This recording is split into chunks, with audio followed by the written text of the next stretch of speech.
नमस्कार दोस्तों। आज की इस वीडियो में हम लेकर आए हैं हिंदी साहित्य के महान लेखक मुंशी प्रेमचंद की एक सुंदर और प्रेरणादायक कहानी रामलीला। ये कहानी सिर्फ एक धार्मिक आयोजन की बात नहीं करती, बल्कि समाज, प्रेम, सद्भाव और संस्कारों को बहुत ही खूबसूरती से समझाती है। तो चलिए बिना देर किए कहानी रामलीला शुरू करते हैं। इधर एक मुद्दत से रामलीला देखने नहीं गया। बंदरों के भरे चेहरे लगाए, आधी टोंगों का पजामा और काले रंग का ऊंचा कुस्ता पहने आदमियों को दौड़ते हु हु करते देखकर अब हंसी आती है, मजा नहीं आता। काशी की रामलीला जगत विख्यात है। सुना है लोग दूर दूर से देखने आते हैं। मैं भी बड़े शौक से गया, पर मुझे तो वहां की लीला और किसी वज्र देहात की लीला में कोई अंतर न दिखाई दिया। हाँ, रामनगर की लीला में कुछ साज सामान अच्छे हैं। राक्षसों और बंदरों के चेहरे पीतल के हैं, गदाएं भी पीतल के हैं। कदाचित वनवासी भ्राताओं के मुकुट सच्चे काम के हों, लेकिन साज सामान के सिवाय वहां भी वही हूहू के सिवा और कुछ नहीं। फिर भी लाखों आदमियों की भीड़ लगी रहती है। लेकिन एक जमाना वह था जब मुझे भी रामलीला में आनंद आता था। आनंद तो बहुत हल्का सा शब्द है, वह आनंद उन्माद से कम न था। संयोगवश उन दिनों मेरे घर से बहुत थोड़ी दूर रामलीला का मैदान था, और जिस घर में लीला पात्र का रूप रंग भरा जाता था वह तो मेरे घर से बिल्कुल मिला हुआ था। 2 बजे दिन से पात्र की सजावट होने लगती भी। मैं दोपहर ही से वहां जा बैठता, और जिस उत्साह से दौड़ दौड़ कर छोटे मोटे काम करता, उस उत्साह से तो आज अपनी पेंशन लेने भी नहीं जाता। एक कोठरी में राजकुमारों का श्रृंगार होता था। उनकी देह में रामरण पीसकर पोती जाती, मुंह पर पाउडर लगाया जाता और पाउडर के ऊपर लाल हरे नीले रंग की बुंदकियां लगाई जाती थी। सारा माथा, भौएं, गाल, ठोड़ी बुंदकियों से रच उठती भी। एक ही आदमी इस काम में कुशल था। वही बारी बारी से तीनों पात्र का श्रृंगार करता था। रंग की प्याली में पानी लाना, रामरन पीसना, पंखा झलना मेरा काम था। जब इन तैयारियों के बाद विमान निकलता तो उस पर रामचंद्र जी के पीछे बैठकर मुझे जो उल्लास, जो गर्व, जो रोमांच होता भा, अब वह लाट साहिब के दरबार में कुर्सी पर बैठकर भी नहीं होता। एक बार होम मेंबर साहब ने व्यवस्थापक सभा में मेरे एक प्रस्ताव का अनुमोदन किया था। उस वक्त मुझे कुछ उसी तरह का उल्लास, गर्व और रोमांच हुआ था। हाँ, एक बार जब मेरा ज्येष्ठ पुत्र नायब तहसीलदारी में नामजद हुआ, तब भी ऐसी ही तरंगे मन में उठी थी। पर इनमें और उस बाल विहलता में बड़ा अंतर है। तब ऐसा मालूम होता था कि मैं स्वर्ग में बैठा हूँ। निषाद नौका लीला का दिन था। मैं 2-4 लड़कों के बहकाने में आकर गुल्ली डंडा खेलने गया था। आज श्रृंगार देखने न गया। विमान भी निकला, पर मैंने खेलना न छोड़ा। मुझे अपना दांव लेना था। अपना दांव छोड़ने के लिए उससे कहीं बढ़कर आत्मत्याग की जरूरत भी, जितना मैं कर सकता था। अगर दांव देना होता तो मैं कब का भाग खड़ा होता, लेकिन पढ़ाने में कुछ और ही बात होती है। खैर, दांव पूरा हुआ। अगर मैं चाहता तो धांधली करके 10-5 मिनट और पढ़ा सकता था। इसकी काफी गुंजाइश भी, लेकिन अब इसका मौका न था। मैं सीधे नाले की तरफ दौड़ा। विमान जल तट पर पहुंच चुका था। मैंने दूर से देखा, मल्ला किश्ती लिए आ रहा है। दौड़ा, लेकिन आदमियों की भीड़ में दौड़ना कठिन था।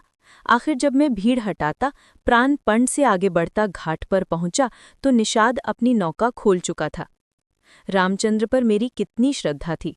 अपने पाठ की चिंता न करके उन्हें पढ़ा दिया करता था, जिससे वह फेल न हो जाएं। मुझसे उम्र ज्यादा होने पर भी वह नीची कक्षा में पढ़ते थे, लेकिन वही रामचंद्र नौका पर बैठे इस तरह मुंह फेरे चले जाते थे मानो मुझसे जान पहचान ही नहीं। नकल में भी असल की कुछ न कुछ बू तो आ ही जाती है।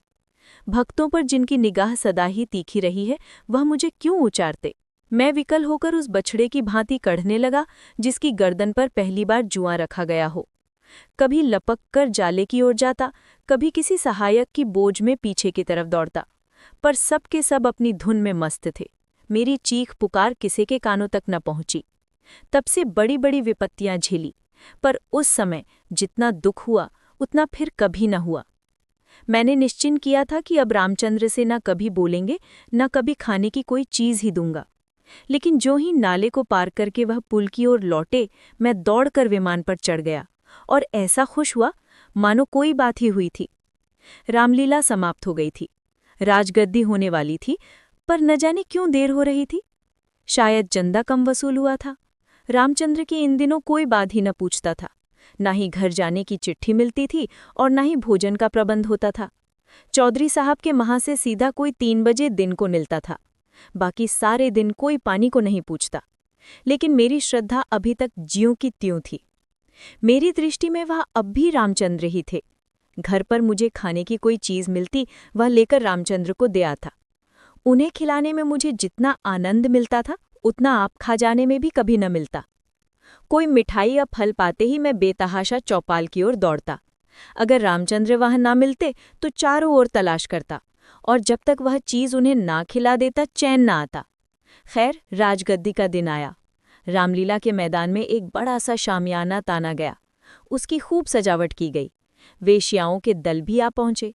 शाम को रामचंद्र की सवारी निकली और प्रत्येक द्वार पर उनकी आरती उतारी गई। श्रद्धानुसार किसी ने रुपए दिए, किसी ने पैसे। मेरे पिताजी पुलिस के आदमी थे, इसलिए उन्होंने बिना कुछ दिए ही आरती उतारी। उस वक्त मुझे जितनी लज्जा आई उसे बयान नहीं कर सकता। मेरे पास उस वक्त संयोग से 1 रुपया था। मेरे मामानी दशहरे के पहले आए थे और मुझे 1 रुपया दे गए थे। उस रुपए को मैंने रख छोड़ा था। दशहरे के दिन भी उसे खर्च न कर सका। मैंने तुरंत वह रुपया लाकर आरती की थाली में डाल दिया। पिताजी मेरी ओर कुपित नेत्र से देख कर रह गए। उन्होंने कुछ कहा तो नहीं, लेकिन मुंह ऐसा बना लिया जिससे प्रकट होता था कि मेरी इस धृष्टता से उनके रौब में बट्टा लग गया है। रात के 10 बजते बजते महापरिक्रमा पूरी हुई।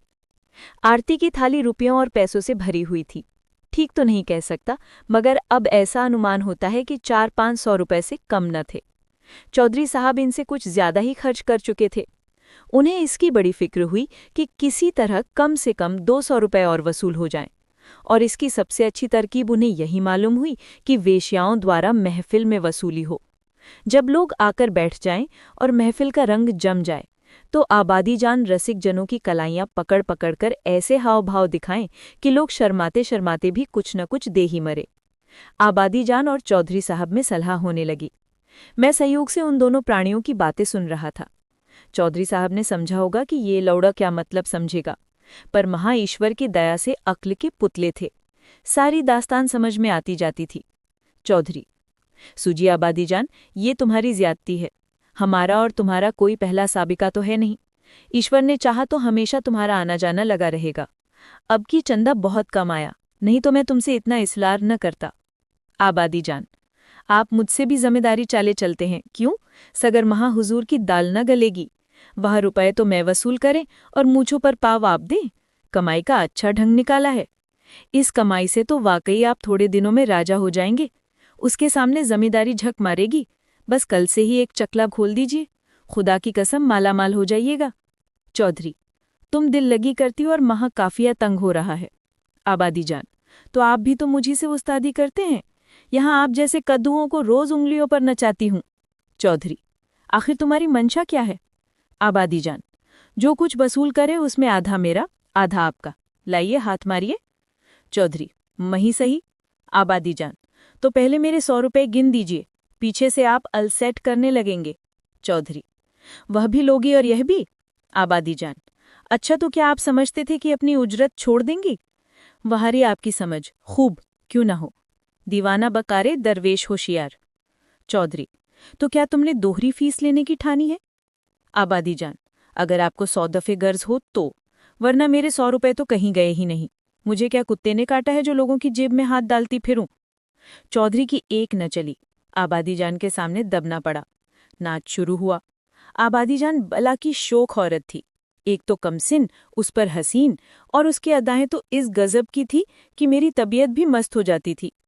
आदमियों को पहचानने का गुण भी उसमें कुछ कम न था। जिसके सामने बैठ गई कुछ न कुछ ले ही लिया। 5 रुपए से कम तो शायद ही किसी ने दिए हों। पिताजी के सामने भी वह बैठी। मैं मारे शर्म के गढ़ गया। जब उसने उनकी कलाई पकड़ी तब तो मैं सहम उठा। मुझे यकीन था कि पिताजी उसका हाथ झटक देंगे और शायद दुत्कार भी दें। किंतु यह क्या हो रहा है? ईश्वर, मेरी आंखें धोखा तो नहीं खा रही? पिताजी मूंछों में हंस रहे हैं। ऐसी मृदु हंसी उनके चेहरे पर मैंने कभी नहीं देखी थी। उनकी आंखों से अनुराग टपक पड़ता था। उनका एक एक रोम पुलकित हो रहा था।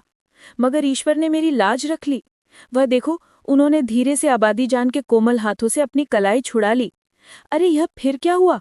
आबादी तो उनके गले में बाहें डाले देती है। अब पिताजी उसे जरूर पीटेंगे। चुड़ली को जरा भी शरश नहीं। एक महाशय ने मुस्कुराकर कहा, महा तुम्हारी दाल न गलेगी आबादी जाना, और दरवाजा देखो। बात तो इन महाशय ने मेरे मन की कही और बहुत ही उचित कही, लेकिन न जाने क्यों पिताजी ने उसकी ओर कुपित नेत्र से देखा और मूंछों पर ताव दिया। मुंह से तो वह कुछ न बोले, पर उनके मुख की आकृति चिल्लाकर सरोज शब्दों में कह रही थी, तू बनिया मुझे समझता क्या है? महा ऐसे अवसर पर जान तक निसार करने को तैयार हूं। रुपए की हकीकत ही क्या, तेरा जी चाहे आजमा ले। तुझसे दूनी रकम न डालूं तो मुंह न दिखाऊं। महान आश्चर्य, घोर अनर्थ। अरे जमीन तू फट क्यों नहीं जाती? आकाश तू फट क्यों नहीं पड़ता? अरे मुझे मौत क्यों नहीं आ जाती? पिताजी जेब में हाथ डाल रहे हैं। कोई चीज निकाली और सेठ जी को दिखाकर आबादी जान को दे डाली। आहा, ये तो अशरफी है। चारों ओर तालियां बजने लगीं। सेठ जी उल्लू बन गए। पिताजी ने मुंह की भाई इसका निश्चय में नहीं कर सकला। मैंने केवल इतना देखा कि पिताजी ने एक अशरफी निकालकर आबादीलान को दी। उनकी आंखों में इस समय इतना गर्वमुक्त उल्लास था मानो उन्होंने हातिम की कब्र पर लात मारी हो। यही पिताजी हैं जिन्होंने मुझे आरती में 1 रुपया डालते देखकर मेली और इस तरह से देखा था मानो मुझे फाड़ ही खाएंगे। मेरे उस परमोचित व्यवहार से उनके रौब में फर्क आता था और इस समय इस घृणित, कुत्सित और निंदित व्यापार पर गर्व और आनंद से फूले ना समाते थे। आबादीलाल ने एक मनोहर मुस्कान के साथ पिताजी को सलाम किया और आगे बढ़ी, मगर मुझसे वहां ना बैठा गया। मारे शर्म के मेरा मस्तक झुका जाता था। अगर मेरी आंखों देखी बात ना होती तो मुझे इस पर कभी एतबार न होता। मैं बाहर जो कुछ देखता सुनता था उसकी रिपोर्ट अम्मा से जरूर करता था, पर इस मामले को मैंने उनसे छिपा था। मैं जानता था उन्हें ये बात सुनकर बड़ा दुख होगा। रात भर गाना होता रहा। तबले की धमक मेरे कानों में आ रही थी। जी चाहता था चलकर देखें, पर साहस न था। मैं किसी को मुंह कैसे दिखाऊंगा? कहीं किसी ने पिताजी का जिक्र छेड़ दिया तो मैं क्या करूंगा? प्रातःकाल रामचंद्र की विदाई होने वाली थी। मैं चारपाई से उठते ही आंखें मलता हुआ चौपाल की ओर भागा। डर रहा था कि कहीं रामचंद्र चले ना गए हों। पहुंचा तो देखा तबाइफों की सवारियां लाने को तैयार हैं। 20 आदमी हसरतनाक मुंह बनाए उन्हें घेरे खड़े हैं। मैंने उनकी ओर आंख तक न उठाई, सीधा रामचंद्र के पास पहुंचा। लक्ष्मण और सीता बैठे रो रहे थे और रामचंद्र खड़े कांधे पर लुटिया डोर डाले उन्हें समझा रहे थे। मेरे सिवा वहां और कोई ना था। मैंने कुंठित स्वर में रामचंद्र से पूछा, क्या तुम्हारी विदाई हो गई? रामचंद्र, हाँ हो तो गई। हमारी विदाई ही क्या, चौधरी साहब ने कह दिया जाओ, चले जाते हैं। क्या रुपया और कपड़े नहीं मिले? अभी नहीं मिले। चौधरी साहब कहते हैं इस वक्त बचत में रुपए नहीं हैं, फिर आकर ले जाना। कुछ नहीं मिला? 1 पैसा भी नहीं। कहते हैं कुछ बचत नहीं हुई। मैंने सोचा था कि कुछ रुपए मिल जाएंगे तो किताबें ले लूंगा, सो कुछ ना मिला। राह खर्च भी नहीं दिया। कहते हैं कौन दूर है, पैदल चले जाओ। मुझे ऐसा क्रोध आया कि चलकर चौधरी को खूब आड़े हाथों ले। वेश्याओं के लिए रुपए, सवारियां, सब कुछ, पर बेचारे रामचंद्र और उनके साथियों के लिए कुछ भी नहीं। जिन लोगों ने रात को आबादीलान पर 10-10, 20-20 रुपए न्योछावर किए थे, उनके पास क्या इनके लिए 2-2, 4-4 आने पैसे भी नहीं? पिताजी ने भी आबादीलान को 1 अशरफी दी थी। देखें इनके नाम पर क्या देते हैं। मैं दौड़ा हुआ पिताजी के पास गया। वो कहीं तफ्तीश पर जाने को तैयार खड़े थे। मुझे देखकर बोले, कहाँ घूम रहे हो? पढ़ने के वक्त तुम्हें घूमने की सूझती है? मैंने कहा, गया था चौपाल, रामचंद्र विदा हो रहे थे, उन्हें चौधरी साहब ने कुछ नहीं दिया। तो तुम्हें इसकी क्या फिक्र पड़ी है? वे जाएंगे कैसे? उनके पास राह खर्च भी तो नहीं है। क्या कुछ खर्च भी नहीं दिया? ये चौधरी साहब की बेइंसाफी है। आप अगर 2 रुपए दे दें तो मैं उन्हें दे आऊं, इतने में शामद वे घर पहुंच जाएं। पिताजी ने तीव्र दृष्टि से देखकर कहा, जाओ अपनी किताब देखो, मेरे पास रुपए नहीं है। वो कहकर वो घोड़े पर सवार हो गए। उसी दिन से पिताजी पर से मेरी श्रद्धा उठ गई। मैंने फिर कभी उनकी डांट डपट की परवाह न की। मेरा दिल कहता, आपको मुझको उपदेश देने का कोई अधिकार नहीं है। मुझे उनकी सूरत से चिढ़ हो गई। वो जो कहते मैं ठीक उसका उल्टा करता। यद्यपि इसमें मेरी हानि हुई, लेकिन मेरा अंतःकरण उस समय विप्लवकारी विचारों से भरा हुआ था। मेरे पास 2 आने पड़े हुए थे। मैंने उठा लिया और जाकर शर्माते शर्माते रामचंद्र को दे दिए। उन पैसों को देखकर रामचंद्र को जितना हर्ष हुआ वो मेरे लिए आशातीत था, टूट पड़े। मैंने प्यासे को पानी मिल गया। यही दुआ ने पैसे लेकर तीनों मूर्तियां विदा हुई। केवल मैं ही उनके साथ कस्बे के बाहर तक पहुंचाने गया था। उन्हें विदा करके लौटा तो मेरी आंखें सजल थीं, पर हृदय आनंद से उमड़ा हुआ था। उन्हें विदा करके लौटा तो मेरी आंखें सजल थीं, पर हृदय आनंद से उमड़ा हुआ था। दोस्तों, ये थी मुंशी प्रेमचंद की हृदयस्पर्शी कहानी रामलीला, आसान और सुंदर भाषा में। अगर कहानी आपको पसंद आई हो तो लाइक, शेयर और सब्सक्राइब ज़रूर करें। और बताइए, आप अगली कौन सी कहानी सुनना चाहते हैं? कमेंट में लिखकर बताइए। धन्यवाद।